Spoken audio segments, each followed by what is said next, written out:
visualization? Ano yun? Di ba mahirap yun? Hindi naman ako scientist o IT. Data visualization. Big words, di ba? Pero alam mo ba na ang data visualization ay hindi lamang para sa mga IT at sa mga professional?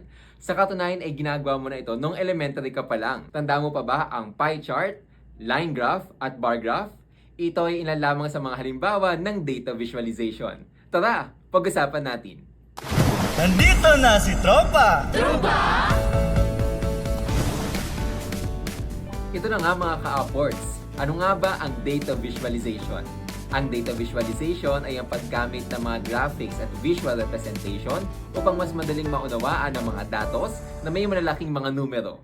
Paano ko naman magagamit yan? Teka lang! Masyado ka naman excited? Dahil yan ang bida, susunod na episode ng Upward Talks on Science Communication. Kita-kits mga ka-upwards! Nandito na si Tropa!